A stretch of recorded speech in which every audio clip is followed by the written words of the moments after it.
Yes, hello, folks. Welcome to the weekly Manchester United football podcast. I'm your host, as always, Phil Branch, with my regular co-host, the excellent James Rhodes.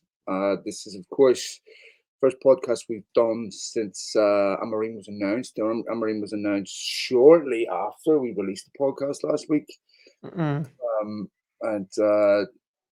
United have also played Leicester since then. And of course, there's been a number of attempts to speak to Amorim by Gary Cadwell very rudely. Of course, United had the result yesterday against Chelsea. So we'll talk about all the talking points since we've recorded last. We'll take a look ahead to Amorim, and we will talk about a few other United-related talking points. So first of all, mate, how was your weekend?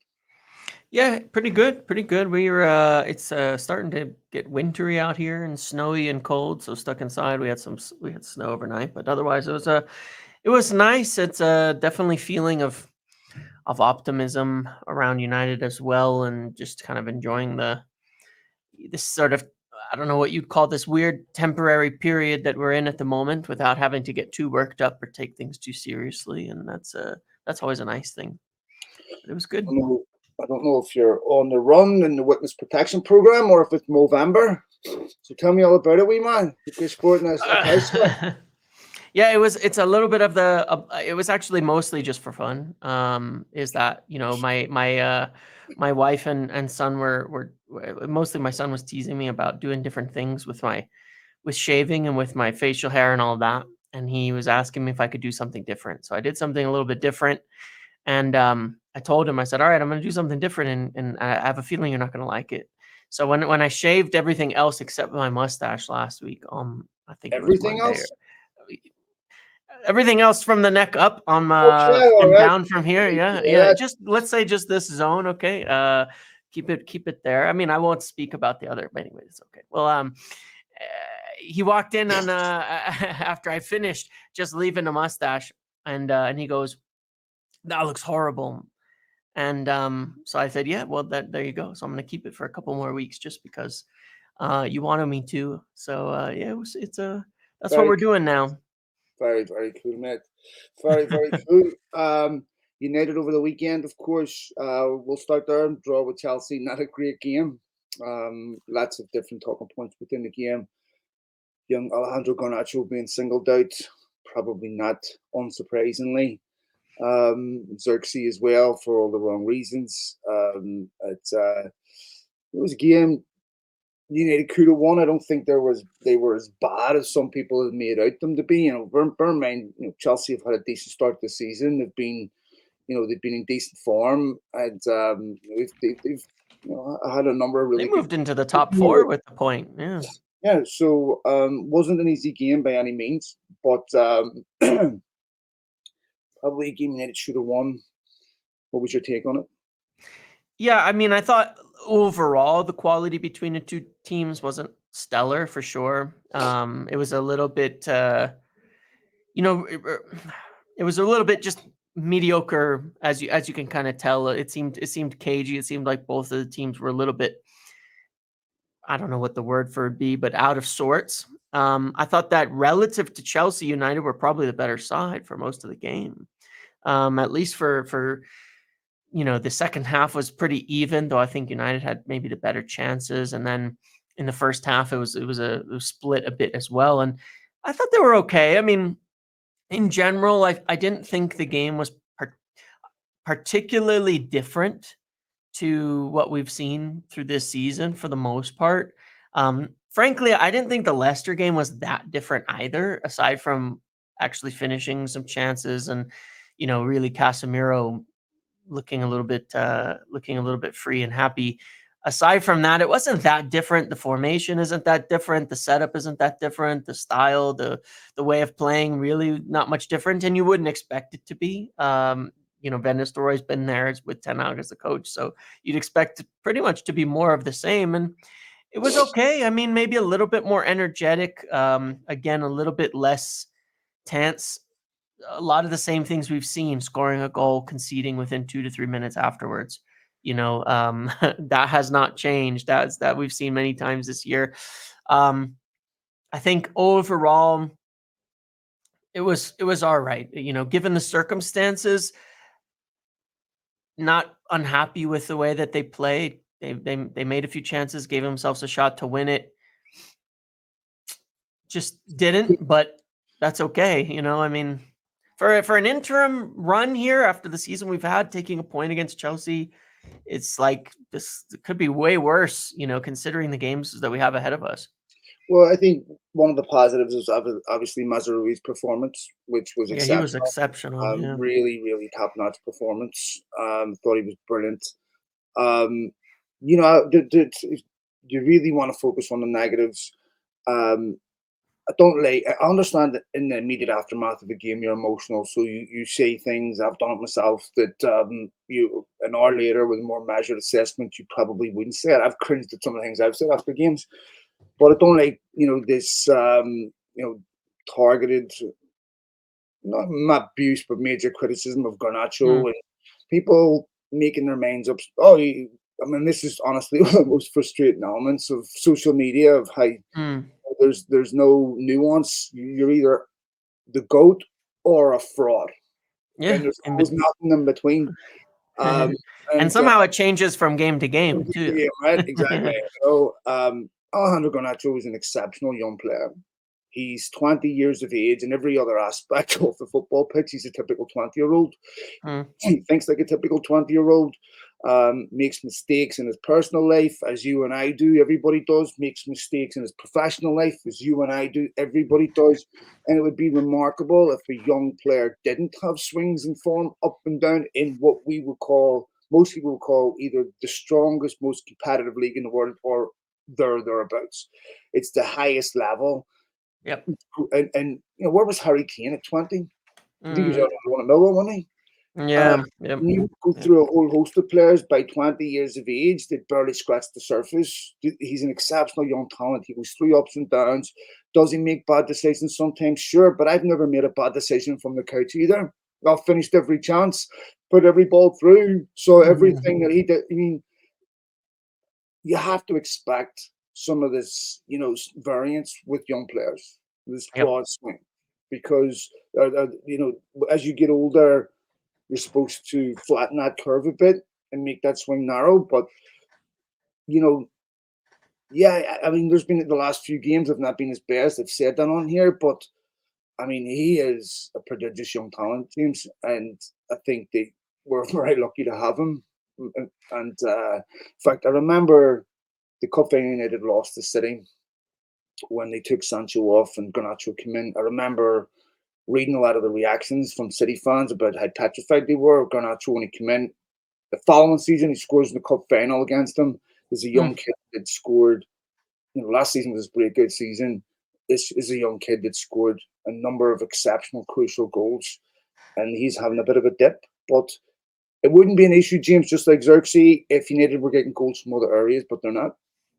Yeah, for sure. And I think it's always important to put things in context too when we look at all of these players, which is that, United obviously went out this summer with a strategy to get young signings, right? If you actually look at the level of experience of a lot of these guys, like Joshua Xerxes, of Manuel Ugarte, obviously Lenny Yoro, who hasn't played yet, is a very, very young player. When you look at the minutes of them, I know that, Xerxes 23, I think, but when you look at their actual senior minutes at a top level team, Joshua Xerxes, Manuel Ugarte, Alejandro Garnacho are all pretty similar in their experience level, their number of minutes for a top team. And it's actually comparable. I looked at this the other day.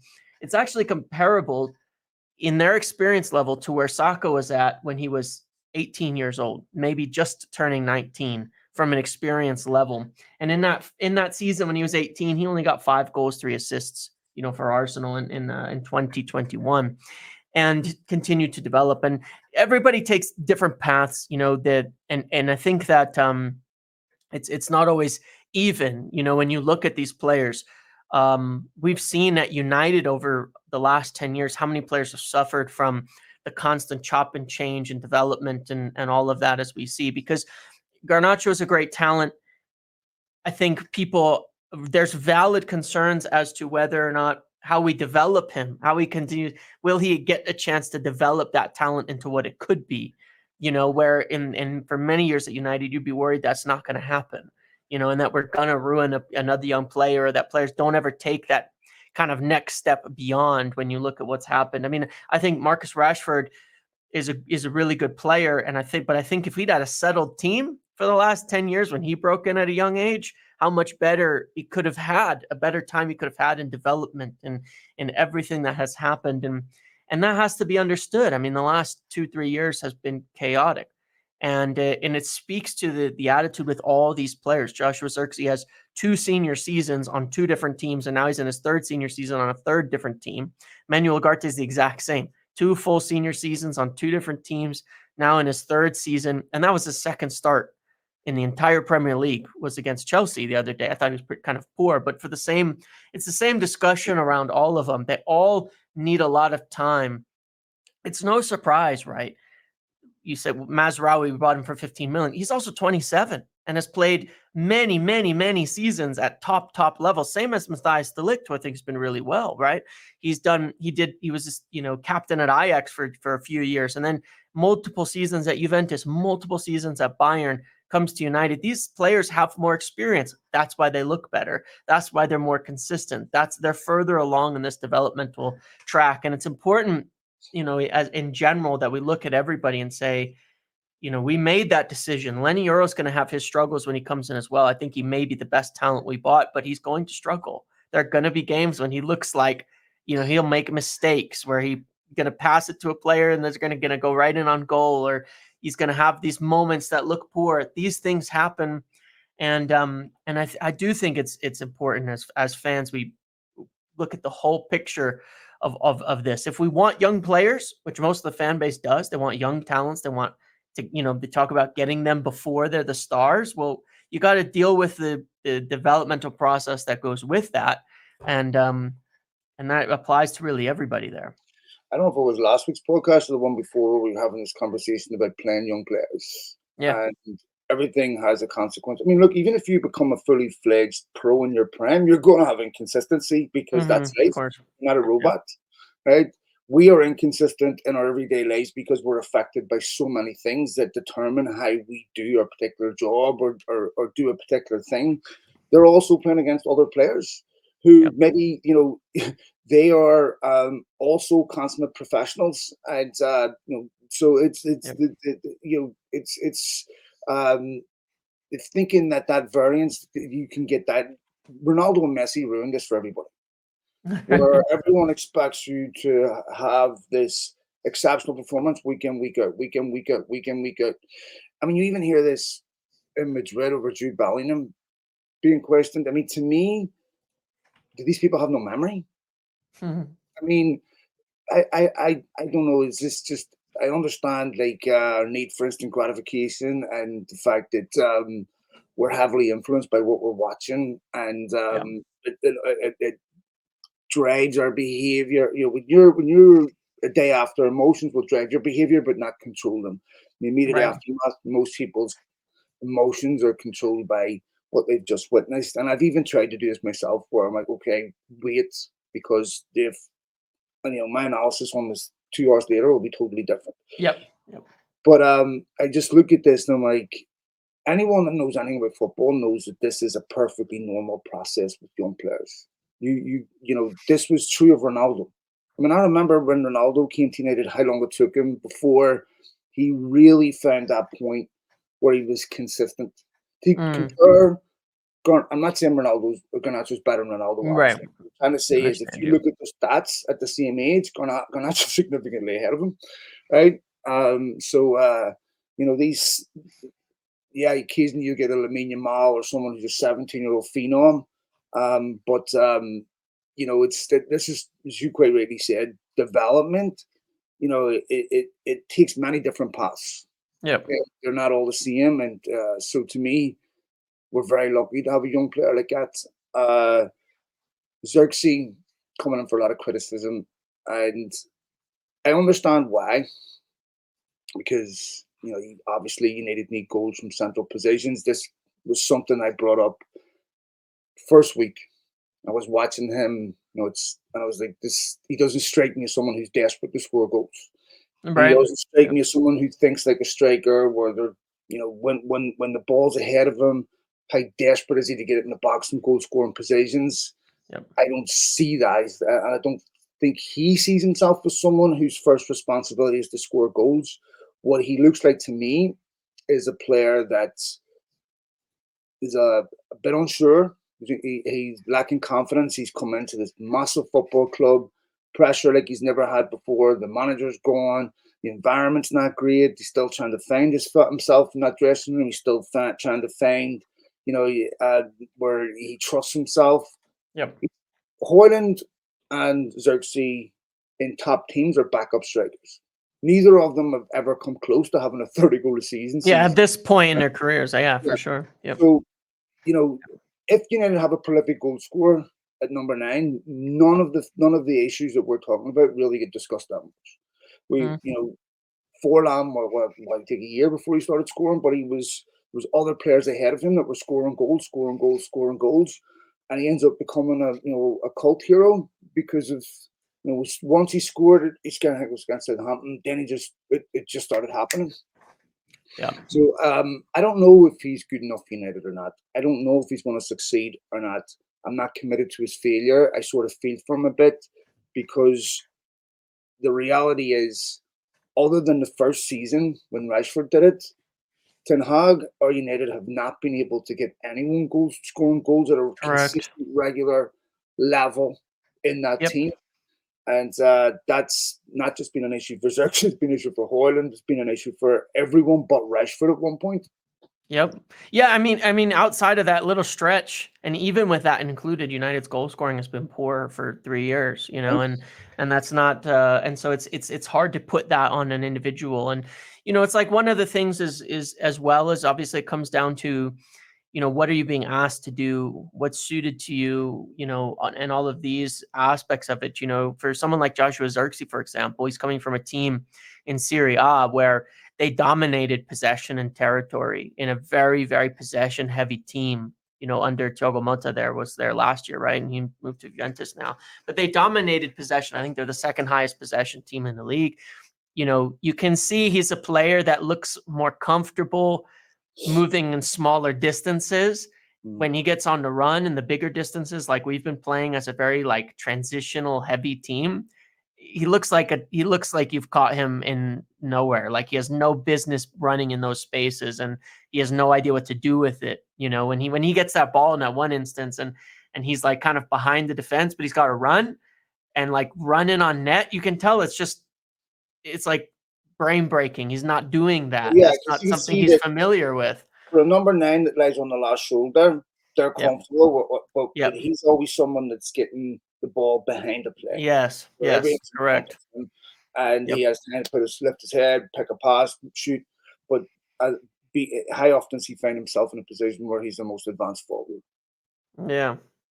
Well, Yeah. yeah, exactly. Not often, and not often. And so when he does, it's not his game. So, if we're in a game where we're camped around the final third and trying to find that goal, you can see where he'd be someone kind of dropping in and moving around and what he wants to do. But so there's a lot of different ways to view these players. And obviously, Ten Hag lost his job. He lost his job for a reason. And the job of the next manager is, in many instances, look at all of this and say, how do I take this unit of players in conjunction with, the guys in charge, Wilcox and Ashworth and such, and say, how do I take this unit of players and play to their strengths? How do we work it out that we get the most out of this team? And there's going to be some players, who it just doesn't work out with. That's okay. That happens. But it's certainly, I would say, probably right now is the worst possible time to judge anybody like on what's going to happen, on where they're going to end up, on how it's going to go, because it certainly is a club in transition and a team in transition. And you're not going to look, you don't get that much done training wise, coaching wise, all of that in a normal season midweek when you're playing in between a Wednesday and a Sunday game. You're not learning anything, so it's not like these guys are going to you're going to expect anything to change from what we've seen over the last few months. And so we're just going to see what happens with these guys. substantive changes to happen, that takes longer Yeah, because what was happening when Ten Hag was here was not an accident, right? correct. So, and as we had said before, all these problems won't leave with Ten Hag, right? I Yep. mean, there's still legitimate issues that exist that need to be fixed, and I've noticed subtle differences since Ten Hag has left. Against Leicester, one of the things that I felt was a bit different was they started the second half poorly in that game, and then they wrestled control back and played better, Mm, played well for longer than just 45 minutes. Um, I was looking at the team on Sunday, and you see this clip, of course, that's been doing the rounds with Casemiro, Bollock and Garnacho. And I'm looking at that, and I'm like, I think that's probably the first time in a long time where I've seen Casemiro exhibit uh, almost the leadership quality, like taking a responsibility for what was going on the field. I mean, he scored the last goal in Ten Hag's tenure. I'm not saying that he wasn't giving everything under yeah, Ten Hag, but I felt like that was the first time he felt that he was also very connected to the result and to doing well. You saw it yeah. with Nana, where it Mm, wasn't just about make sure I do my job. And of course, we know there's certain players in the dressing room that didn't like Ten Hag. That will be true in any football club with their manager, and some of them will feel liberated by the fact that he is gone, and yep, they'll feel like obviously that heaviness was lifted, so that's inevitable. But yep. just notice some little subtle differences in the way, do you think it was a coincidence that Mazraoui had his best game? It's not a leading question. I genuinely don't know. Yeah, I'm not sure. It's tricky. One of the things that was a little bit odd for me, there with it is that I think that what was really weird about the Mesraoui thing is when he was signed. A big reason he was signed and why it was so late in the window is Right? because it was after Luke Shaw was injured, and we needed a left back. Mm-hmm. And then we signed Mazraoui, and then he didn't play on the left. Not a single game until now. And you know Yeah. what? He should have been because he technically is so much better than Diogo Dallo with both feet. He looks so comfortable on that side. Using his left foot is the same as using his right to him. And I think that was part of it in comparison. When Dallo was on that side, not that he was bad every game over there or anything, but you can tell his limitations technically with his left foot always going inside with his right, always going back onto his strong foot. With Mazraoui, it was like so natural, seeing someone there who looked like he was born in that position. And he's looked like that on the right at times too, but we've had no left back for such a long time. I was like, wow, All this the is left backs I've seen at United, which at Shaw, that's the best yeah. left I I've agree. seen since then. It was incredible, but there's other factors too, like you say, which was interesting, which is his intensity was so high. His tenaciousness to win the ball back, to press, to do the things that were there were so high. And I don't know what the reason is. I don't know if we've seen in the way that we've played structurally that on the right, he often drops into the back line. So he's playing a more defensive role. When he was on the left, maybe he just had more freedom to go forward. I don't know the exact answer, if it was just just a strategic thing or if it's a mentality thing, but it did look different and he looked sensational there. And it makes you say, all right, well, shoot, we don't know what's going to happen with Luke Shaw, whether he's ever going to make it back on the pitch, quite honestly, but at Yeah. least he can play there. And I'd be totally comfortable if Mazraoui played there the rest of the season after seeing that, because he's obviously got whatever it takes to do that position.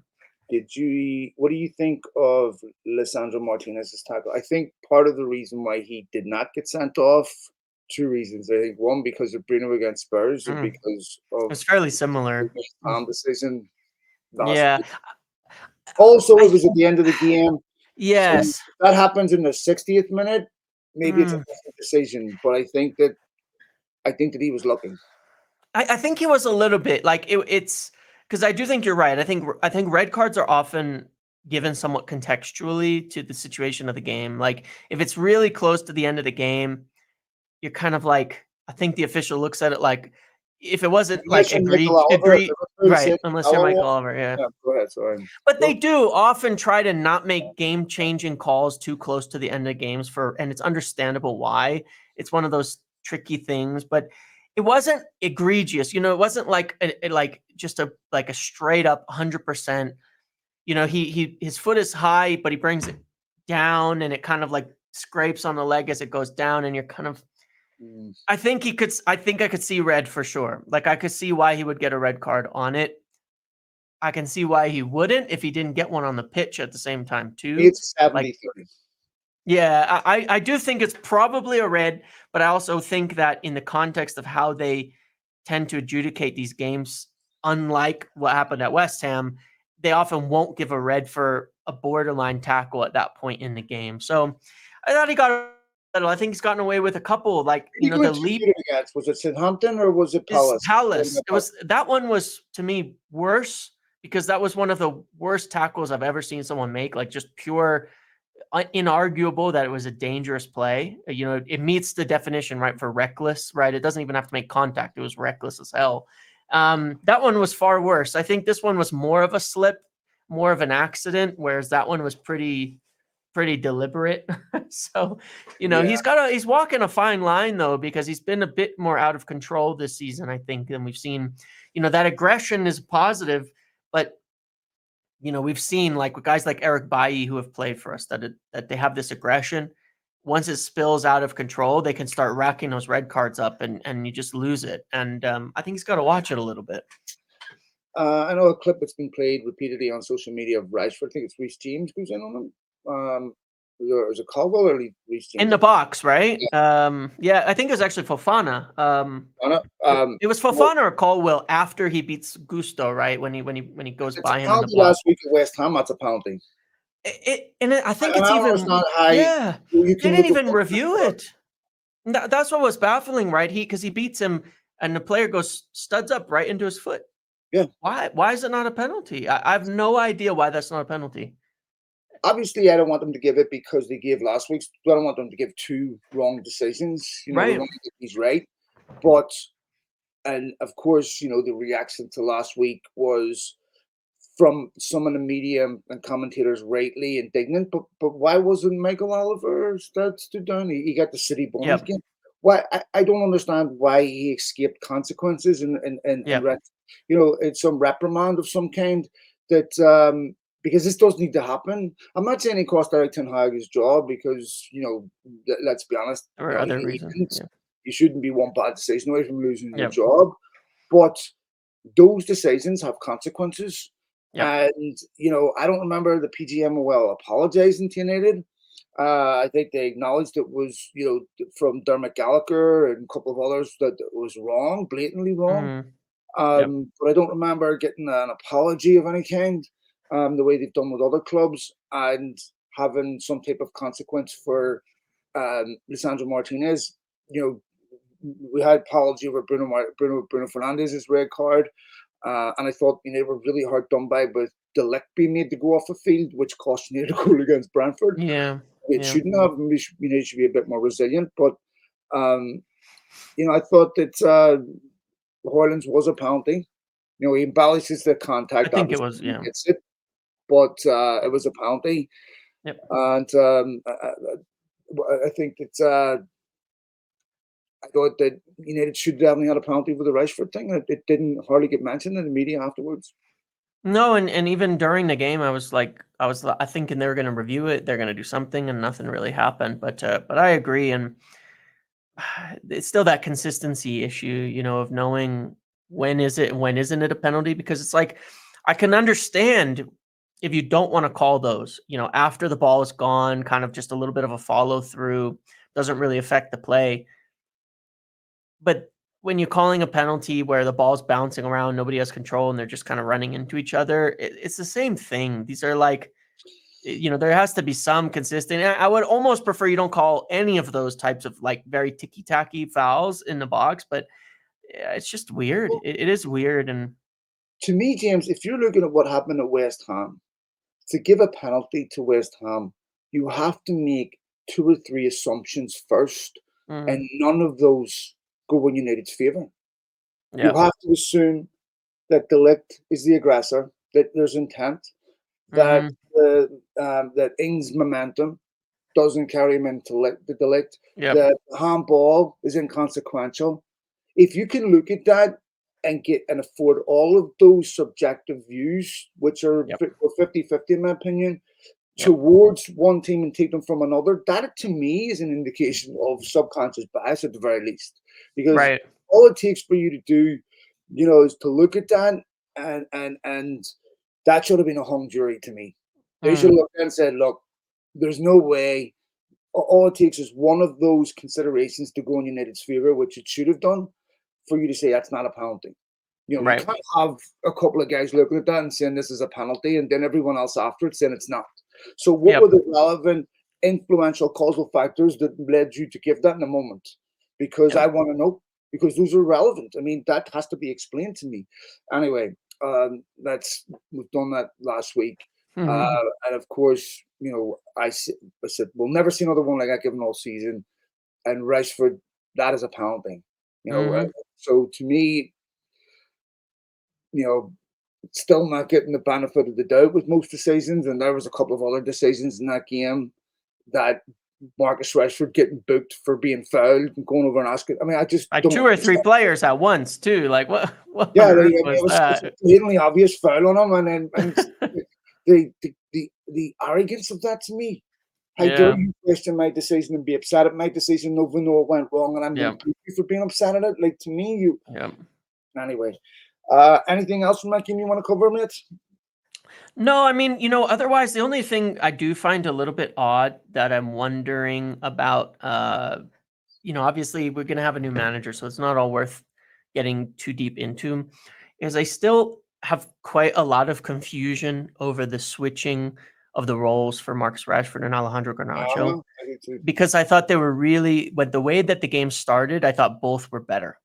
I thought the first 25 minutes, Rashford was very dangerous. That moment you're talking about, the penalty moment, right after that, he gets switched over to the right side and is once again completely out of the game, miles away from the ball, miles away from the goal. And I also think that a lot of times Garnacho's development in decision making has been better when he's on the right side, where he's a little bit more, takes an extra moment maybe to think about it, to make the pass, to play make. And I think he's done a really good job over there. And I thought they were both very good. And after switching, I thought it was bad. I thought it was like a really poor decision. I have no idea what has led to this switch, and I haven't really figured it out yet. We kind of, we've talked about this at length in earlier ones, so we don't need to do too much on it. But after the scoring versus Barnsley being benched, after scoring against Porto being rotated and then moved out of position, I really don't understand what the point is of this whole way of doing things. And then, of course, Amad Diallo not really getting on the pitch at all anymore. It's strange to me. I can't say I understand that. It's one of those questionable things that I wasn't sure if it would change under Van Nistelrooy. It hasn't as of yet. But he was involved in those decisions with Ten Hag too, so it's not really a surprise. It's just something I don't get. It's going to be very different under the next manager anyway, so it's not worth too much Yeah, delving into. But I just don't understand it. I agree. I mean, to Yeah, me, when I look at Rashford and Garnacho looks better to me on the right than he has on the left. same. Yeah, And, this coincided really Spurs game, then the Porto game where he was on the bench. And I know that, you know, judging by what Roberto Garnacho says on social media, Garnacho would prefer to play on the left. But this left midfield and trying to shoehorn a winger into this left wing position is something that United need to learn from with Sancho. yeah, So you need to say, okay, this is my left winger.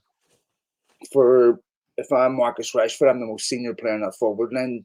I'm asking what's going on. yeah, Um, because if I have to move to accommodate Garnacho so that he can, does I'm not the best on. I don't know if this is a hypothetical, so maybe Marcus is totally fine with this and this is what he wanted. I don't know, but to me, it'd be like, okay, you know, if my best position is on the left and I have to accommodate Alejandro Garnacho, I would be asking questions in that position. Yeah, Because he's a senior exactly. player. He's the one that scored, the 30 goals a season. Garnacho's not there yet. He may get there.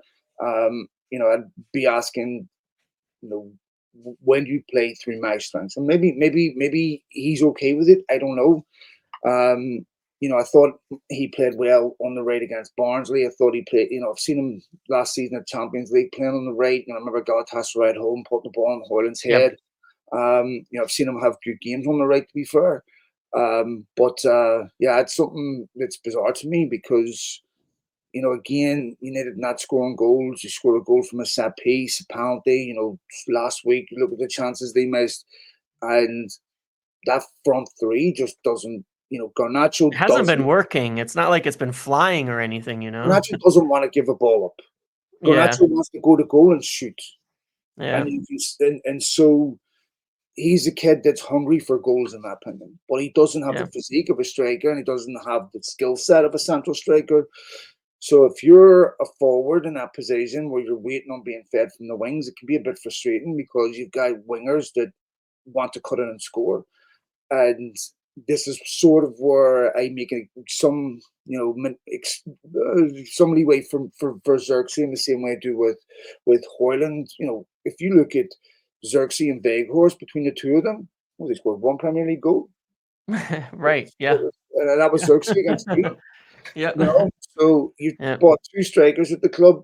One of them scored one Premier League goal. You spent 85 million on another wide winger who's got, was he 4 or 5 Premier League goals in 2 years? So I don't Yeah. know. It's there or thereabouts. You know, you should be getting more goals out of this team. Yeah. I look at Agreed. Bournemouth. Jesus, they drew at Villa 1-8, beat Arsenal at home, beat City at home, scoring goals, attacking football. Like, this to me is for Amorim, who's co-work on him now, announced as head coach. Yep. One of the things that's going to be very different for him that wasn't this way for other managers at United is he's not going to get a massive transfer budget. He's going to have to be smart. Yeah. So he's going to have to get the best out of these players. And Yep. like you were saying, this 3-4-3, however he plays it, and whether he will play at United or not, I'm sure he's smart enough to adjust his tactics based on what he has. It's going to be interesting how he fits the three in the forward line. Yeah, it will, and yeah, I mean, look, it is. This is where it gets very interesting now because, last Monday, obviously, we were discussing Ten Hag being sacked, and by Friday, they had the formal announcements of Amorim becoming manager, and so obviously when I say they now, talking United's leadership team, Dan Ashworth, Omar Barada, Jason Wilcox in particular, were obviously making their own analysis leading up to all of this of the manager. And one of the things that I'm sure they thought of that probably has never been thought of before at United is how the team fits with the manager, right? Because um, when you look at the managers and the way that it's gone over the last things, there's as we know, there's absolutely no continuity between the types of managers, the types of play, the personnel, anything. It's like completely nonsensical. And that you wouldn't have anybody who would actually be able to look at the decisions and say, what is our strengths of our team? What are the strengths of our players? And who's the right manager for this team? That the decisions were probably made on completely different reasons, financial and otherwise, big names, things like that. So it's the first time. I'm sure they've evaluated it. I'm sure they've looked at it. Obviously, he has a small advantage of a player like Manuel Ugarte, who was in his team already. So he gets one former player to work with, at United, that I think will be key. But yeah, I'm very curious. I've watched a lot of sporting. I've been a big fan of Ruben Amorim for a long time, and I tend to like watching Portuguese football because it plays at a very fast pace, which I think is why you can get some players who can transition well. United have had a good history of buying players from Sporting, as we know. We've got more than a few good examples there. And there's been some decent transitions. So I'm quite excited about it. And I think that if he does stick with his system, with his three at the back system, and there's some fairly decent hints that he will. I mean, He's not changed it, I think, once in 3 years now, for any game. And some of the articles that have gone out there have kind of indicated that that's what they believe he'll do, is to stick with it. The front three is very, very curious. One player I really, really, really think is going to get a lot out of it is Rasmus Højlund, though. A player who has been, as we know, completely starved and devoid of any kind of service at United over the last, 18 months that he's been here, right? I mean, we've said this many times. The striker position is an absolute island at United. It is a graveyard shift, and you are running around for absolutely nothing. And the striker at Sporting, a great finisher, a great runner. He plays a lot like Gyökeres there. He plays a lot like Rasmus Højlund does. He's a bit older and more experienced for sure, but a lot of the way that he approaches things with his attack is centered around finding that striker in spaces and funneling a ball to him. And so, I hope there's certain, I hope that while there's obvious adjustments needed, I hope we do get to see Amorim come in and do what he knows best. That's the reason he was hired, for what he's done. And I think there could be some big beneficiaries of that. And Rasmus Højlund, I think, could definitely be the biggest. Yeah, what you just said there is interesting, because if United put a responsibility on Garnacho to feed a central striker or Marcus Rashford, then how we appraise those players has to change. We can no longer Correct. be criticizing them for not scoring 30 goals a season, Correct. because you Yep. can't have a guy that stops crosses coming into the box, that creates 20 assists a season and scores 30 goals.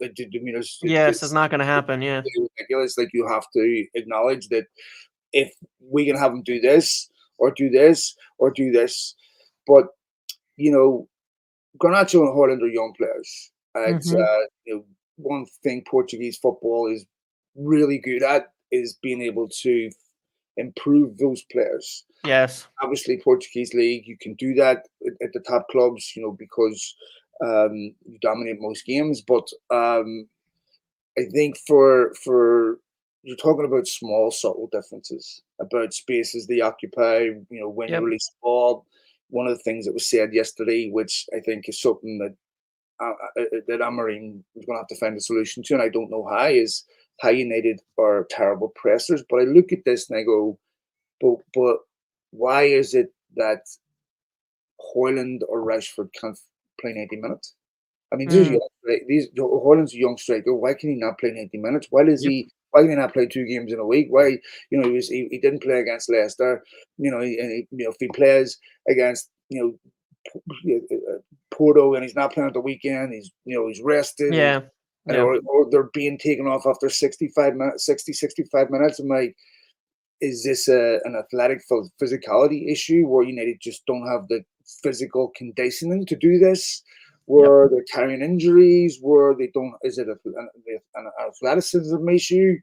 I think one of the reasons why they targeted young players with height, Xerxes was 6'4", they're like 6'3", where they're about, Lani Euro's 6'1". They targeted 6'3", big physical players with that have physicality, that have athleticism, and I'm wondering, like, we were talking about this with Ronaldo. He's not a good presser. United don't press well from the front. This is a consistent, persistent issue with United. I mean, then of course half their players are injured. Mason Mount's injured. They lose Martial. Just constant, non-contact injuries.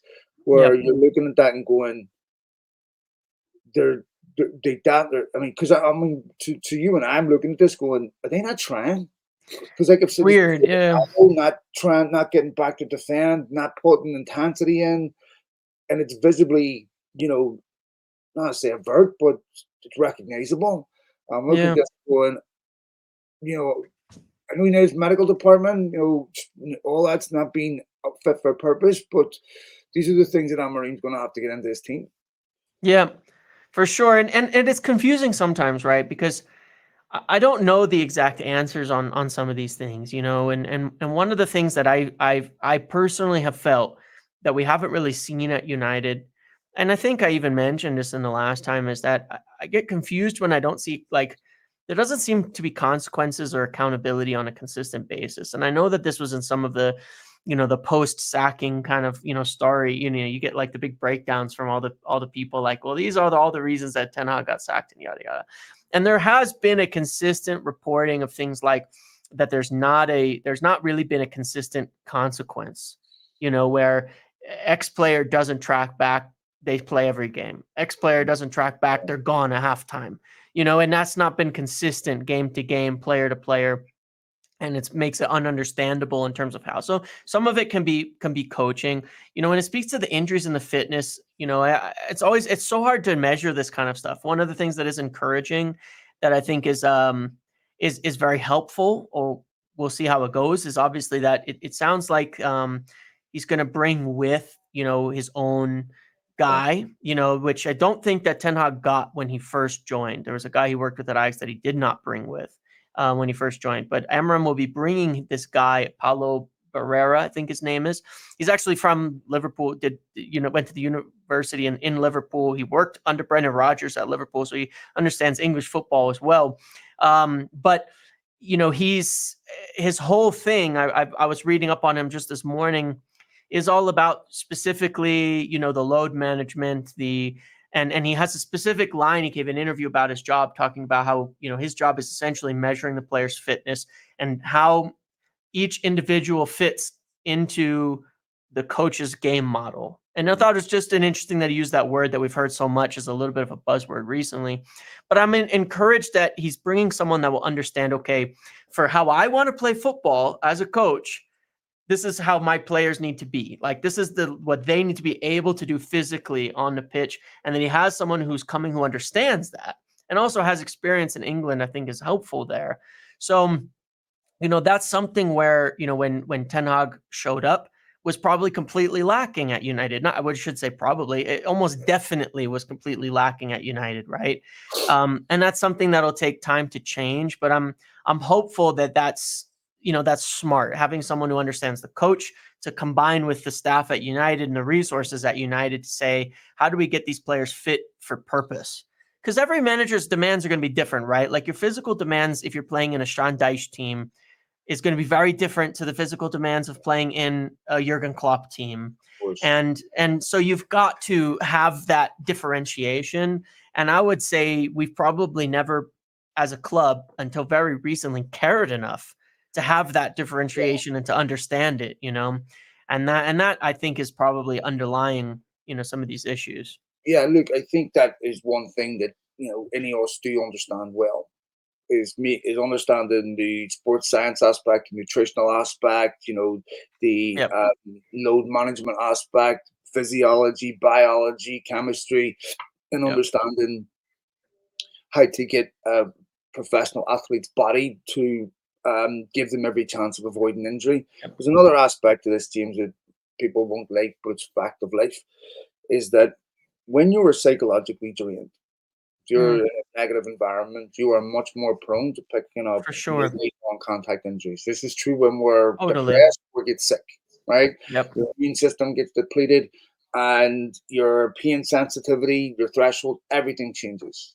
And so you start to, notice ailments. You're mentally drained, you're physically drained, and that makes you much more susceptible to all types of little knocks, niggly injuries.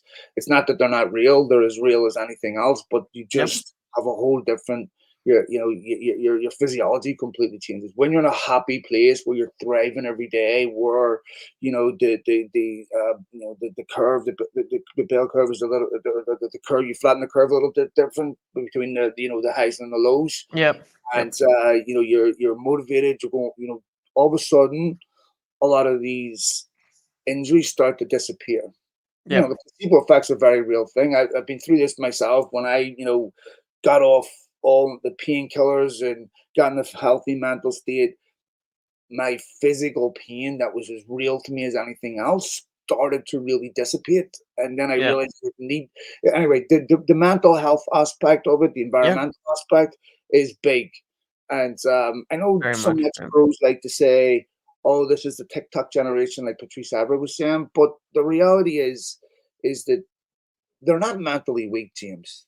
They're dealing with life issues that we can't relate to because the generational differential now, our parents could understand our life because there's some, cultural differences, subtle differences, societal differences, but very much the same. But because of technology, the psychological, impact on these kids, you and Yeah. I, people of our age, we compared ourselves to 4 or 5 friends in our peer group.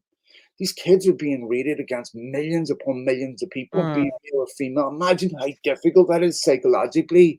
If you're yep. Alejandro Garnacho, and all of a sudden the people that were calling you the goat a month ago are now calling you shit, a piece of shit, or you should be told you're like. I mean, imagine what that must do to a young. Yep. It's hard. I'm an adult.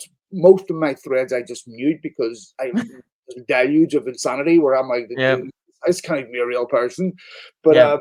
it makes me miss people I want to talk to. But I've got an 18-year-old kid who's, I'm putting out something like United played well today. Fuck you, pedophile. My kid's like, why are they calling you a pedophile? Yeah. Like, you Yeah. just ignore a kid. This is Yeah. Exactly. and it was like when I see that impact, and I realized, imagine if you're a football player and your brother, Hmm. your Yeah. sister, your mom, your dad reads that. Like, the psychological impact must be horrendous. And Yep. fame is the excrement of success, in my opinion. So, Yeah. anyway, I think And it is very different, from ex-players because, as much as there's always been media and things like that, it's very different to, you finish the game, you go into the dressing room, there's no phones, there's no nothing, right? You go home, there's no phones, you're not on the internet, you're not seeing these things. You pick up a paper and it's got a bad headline. Okay. You can still do that now, except you've got all this extra on top of it and it never ends. And it's 24/7 and it's constant. So no, I don't think it makes them weak. I worry about them because I know they're on social media. I worry, how it feeds into, the highs and the lows and the way that they view themselves as players and things like that. I worry about that aspect of it.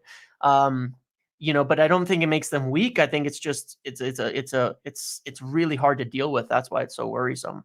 let me tell you something, and I told you this before, and this is true, especially young boys need to hear this. Young boys validate themselves with really 3 things: money, power, which power, money, power, same thing, right? Mhm. And the other one is usually the opposite sex. So the holy Yeah. trinity for young boys is upload videos to social media, pictures to social media, where I have a job with enormous status, where I have money, wealth, and a beautiful. Obviously, there's exceptions to that based on Yep. sexual preference, but generally speaking, it's that. And what the reality is, this will never validate you ever. And Yeah. there is no guy, no man out there, no doing life perfectly that isn't putting their head at night on the pillow, filled with doubt, anxiety, negative inner dialogue, with priors and trauma, Yep. insecurities. Everyone's doing that. Yep. 99% of men who are in relationships, who have kids, who have pressure, or if you're a young boy, we're all filled with those doubts. We're all filled with that anxiety. We're all filled with that uncertainty. No one's doing this perfectly. No one, any caricature you have of someone who's killing it, that doesn't have stress or anxiety or worries or all the things that you think are unique to you, it's wrong. So Yep. first of all, it's not a feeling on you that you have this. It's Yep. no, it doesn't make you any less of a father, a man, or a young boy because you don't have material things, the things that you just want to have because somebody else doesn't, right? Yep. And you chase pleasure. And I can tell you this as someone who's a recovered addict, there is no happiness and pleasure. They're two Yeah. complementary things, okay? And Yep. when you learn this lesson about learning how to accept yourself for what you are, because you never let someone else love you until you learn all these things about yourself and realize we're all flawed, we're all imperfect, we all do stupid shit, we all make bad decisions, good decisions, we're trying to be decent people, but life is hard. So it's the Yeah. same for footballers, it's the same for they might have one exceptional skill on the field, and yes, they have the money to not worry about paying the bills, but that doesn't mean they don't worry about a million other things that are now in their life that you don't have. Yep. I Yep. mean, it's a very very difficult thing to be consistent every day. And Yep. so I just think like a lot of young men insecurities about themselves, we're looking for that validation through the things that we acquire, but that doesn't exist. It's so when we say, "Oh, he makes 200 grand a week," we don't have empathy for him. This is the worst way, to Yeah. apply any type of currency to a human being, and what their psychological status translates nothing to your material wealth or your money that you make. So, believe me, those people that you think are living that perfect life are filled with stress and anxiety too, For 100%. sure. So, I always try to consider that in my analysis of someone, because Yep. I've, I haven't always accomplished that, but I even with Jadon Sancho, you know, Yeah. I can't invest any energy in the disliking him. To me, it's like Yeah. that's not my thing. All right. Lastly, Gary Cattrall goes to Portugal to a Portuguese press conference for the second time in a week, to another football club, and tells the manager to speak English. I'll be Another honest, culture, another country, another this, this, everything. this fucking annoyed me. First of Yeah. all, if you could die a second-hand cringe, tell my kids I love them, will you? Right? Mm, Because I'm about to keel over and kick a I mean, how dare you? First of yeah. all, it's so disrespectful to Sporting, so Yes. disrespectful to Amorim, so disrespectful to Portugal, so disrespectful to your Portuguese colleagues, and the epitome of hubris. I mean, if I was Sporting, I'd have thrown him out. And if I was one of his Yeah. Portuguese colleagues looking at him like, are you for real? Who the fuck Yep. are you? Yeah. Yeah, it is absolutely ridiculous in that way, and I mean, there's it's that badgering for that instant, that moment, trying to get that one thing. What's the point? I mean, it's so silly Sorry? to No. to be first to get a quote from Ruben Amorim, who's going to be here in a week for speaking English all the time. Like, come on, give it a rest. So Amorim it's should be stupid in that right. way. Yeah, and and here's the thing about Amorim, which is an interesting because you can see an insight. Oh my There's an insight into that, into him, in his reaction to that you'll kind of hear if you read about some of the Portuguese press, because they love him, and the Portuguese press love him, they adore him, and you can even see, he, which I think is a real positive, because obviously he's going to deal with a lot of pressures, a lot of things like that, and there's the benefit that he has of having Champions League experience as a coach, even from a different league, to understanding some of the press, but you know he's he's got the right attitude for it. He doesn't really get bothered. He's open to practically talking to anybody, answering anything, saying anything. He goes into long, detailed answers on things when he's asked.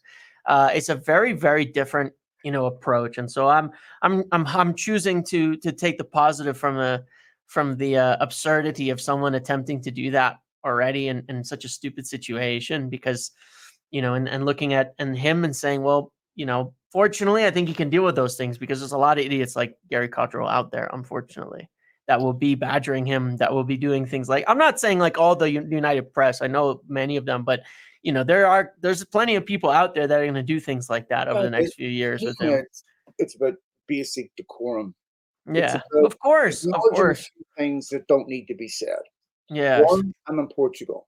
Yep. Two, I've no right really to be at this press conference because I'm not interested in anything related to sporting, right? Yes. Which to me, like, sporting should not have credentialed him. Like, if you're not here for sporting, leave. You'll be at Old Trafford next week.